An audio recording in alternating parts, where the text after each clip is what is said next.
அனைவருக்கும் இனிய காலை வணக்கம். பொள்ளாச்சி இலக்கிய வட்டத்துடைய 146வது அமர்வுக்கு வந்திருக்கும் உங்கள் அத்தனை பேரையும் மனம் நிறைந்து வாழ்த்துகிறேன். முதல்ல ஒரு இலக்கிய கூட்டத்துக்காக இந்த நாளை ஒதுக்கியமைக்கு. இன்றைக்கு 3 பேர் நூல்கள் வெளியிடுகிறார்கள். 2 பேர் ஓய்வு பெற்ற ஆசிரியர்கள், இன்னொருவர் தற்போதுதான் 12ஆம் வகுப்பு படித்து கொண்டிருக்கும் மாணவர். 3 பேரும் தங்களது அளவில் சிறந்த கவிதைகளை தொகுத்து புத்தகமாக்கி இருக்கிறார்கள். அவர்களுக்கு என்னுடைய மனம் நிறைந்த வாழ்த்துக்கள். முதல்ல இன்றைக்கு நான் அறிமுகப்படுத்தவிருக்கிற படித்ததில் பேசவிருக்கிற ஒரு புத்தகம் நூருன் அலா நூர், சூஃபி மெய்ஞான கவிதைகள். கவிஞர் நிஷா மன்சூர் அவர்கள் எழுதினது. சூஃபி கவிதைகள் கபீர் உட்பட நிறைய பேருடைய கவிதைகள் நமக்கு ரொம்ப பரிச்சயம். ரூமியுடைய கவிதைகள், கபீருடைய கவிதைகள் நமக்கு ரொம்ப பரிச்சயம். அவ்வகையில் ரொம்பவும் அந்தரங்கமான, மனதுக்கு நெருக்கமான, இறைத்தன்மையை பேசுகிற, ஒரு தத்துவத்தை பேசுகிற ஒரு மிகச்சிறந்த கவிதை நூல் இது.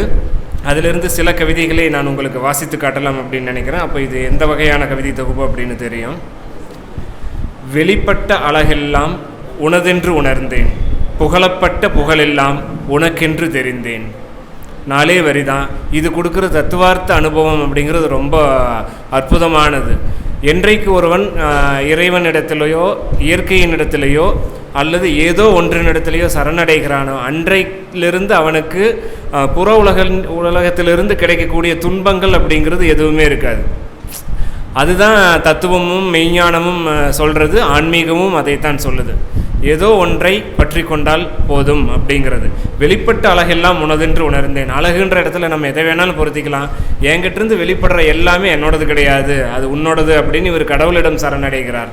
அப்படி சரணடைஞ்சிட்டா புகழப்பட்ட புகழெல்லாம் உனக்கென்று தெரிந்தேன். என்னை புகழ்கிற புகழ்ச்சியெல்லாம் என்னோட தலையில் நான் ஏற்றிக்க போகிறதில்ல, அது உனக்கானது, அது நீ போட்ட பிச்சை அப்படின்னு ஒரு சரணடைதல் இருக்கு இல்லையா, அதுதான் இந்த கவிதை சொல்லுது.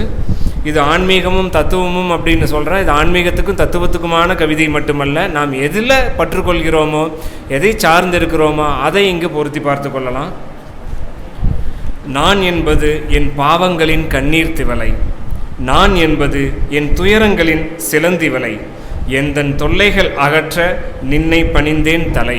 இதுவும் அதே மாதிரி தான். நான்கிறதே என்னுடைய பாவங்களுடைய கண்ணீர் திவலை. பாவங்களை நினச்சி அழுகிறவனா இருக்கிறது தான் நான். நான் என்பது எனது துயரங்களின் சிலந்திவலை, என்னுடைய துயரங்கள் சூழ்ந்த ஒரு வாழ்வு தான் என்னுடையது. எந்தன் தொல்லைகள் அகற்ற நின்னை பணிந்தேன் தலை. நாம் எதை நம்புகிறோமோ, எதை அதிகமாக நேசிக்கிறோமோ, எதை விரும்புகிறோமோ அதுதான் நம்மளை துன்பத்திலிருந்து காக்கக்கூடிய ஒரு அருமருந்து அப்படிங்கிறது தான் இந்த கவிதையை சொல்லுது. இது இறைத்தன்மையை பற்றி பேசுது. கூடவே நோன்பை பற்றி, விரதத்தை பற்றி சில கவிதைகள் இவர் எழுதியிருந்தார். அதிலிருந்து 2 கவிதைகளை மட்டும் வாசிக்கிறேன்.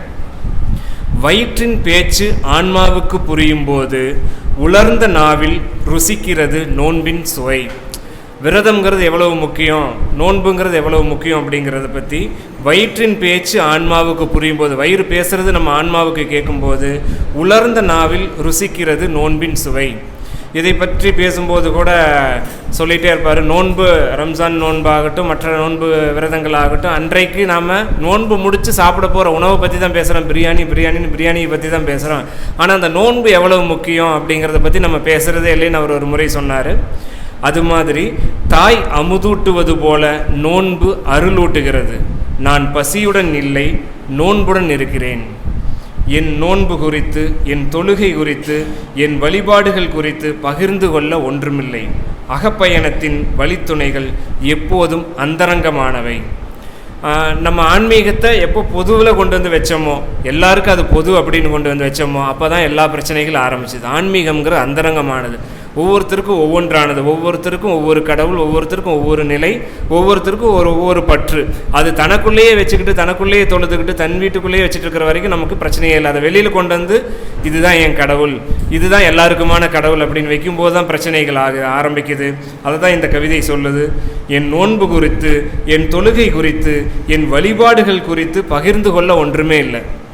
அது அகப்பயணத்தின் வழித்துணைகள் எப்போதும் அந்தரங்கமானவை அப்படின்னு சொல்லியிருந்தார். இந்த மாதிரி நிறைய கவிதைகள் நோன்பு குறித்து, தத்துவம் குறித்து, மெய்ஞானம் குறித்து ரொம்ப அழகான கவிதைகள் நிறைந்த கவிதை தொகுப்பு நூருன் அலா நூர், நிஷா மன்சூர் அவர்களுடைய கவிதை நூல். விஷ்ணுபுரம் பதிப்பகம் இதை வெளியிட்டிருக்காங்க. வாய்ப்பிருக்கும் நண்பர்கள் வாங்கி வாசிக்கலாம். விரைவில் இந்த தொகுப்பு பொள்ளாச்சி இலக்கிய இடத்துலையும் அறிமுகம் பண்ணுவோம். அப்போ உங்களுக்கு அந்த தொகுப்பு கையில் கிடைக்கிற மாதிரி ஏற்பாடு பண்ணுறோம். வாய்ப்புக்கு நன்றி.